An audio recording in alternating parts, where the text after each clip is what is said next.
He used pliers to pry open the bullets and collected the gunpowder inside. Then he slowly threaded the paste-covered rope through the gunpowder pile, successfully creating a fuse that burned extremely fast. Next, he pried open the door of the oil company warehouse and took several tons of explosives from inside. To drop these explosives more accurately onto the enemy's base, he and his companion went to a hospital and stole dozens of large glass bottles. Then he filled each glass bottle with gasoline and strapped the explosives to the outside of the bottles. Jimmy's goal was to strap these homemade precision bombs to the wings and fly the helicopter alone to bomb the German submarine. But this mission wasn't as simple as he thought. After searching the river for several hours, he still hadn't seen any trace of the enemy because the German submarine was hiding in the bushes on the shore at that moment. Hearing the helicopter's engine sound, the soldiers immediately entered high alert, with all weapons aimed at the sky. Jimmy, who was focused on observing the river surface, didn't notice the approaching danger at all. Soon, he entered the enemy's trap. Fortunately, the enemy opened fire relatively early, which gave him enough time to react and dodge the round of gunfire in time.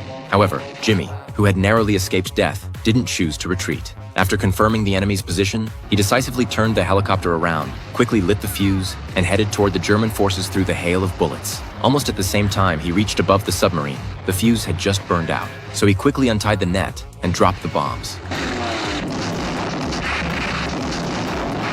A minute later, dozens of German soldiers were all killed in the explosion, and Jimmy's plane also lost power due to the blast. Ultimately, relying on his excellent flying skills, he landed the helicopter on the water surface and survived. But what came next was his real nightmare. Seeing no movement in the jungle, he thought this mission was a great success. Unexpectedly, just as he got home and bandaged his wounds, that submarine surfaced from the water completely unharmed and soon reached the village where Jimmy lived. The villagers on shore didn't know danger was approaching, and all looked at the submarine curiously. With the commander's order, the soldiers began firing madly at the shore. Only then did the villagers start fleeing for their lives, but it was already too late. After experiencing this round of artillery attack, more than half of the villagers were dead or injured. But the German forces didn't leave. The commander immediately sent a large number of soldiers to land in the village. For revenge, they searched every house in the village but couldn't find any trace of Jimmy.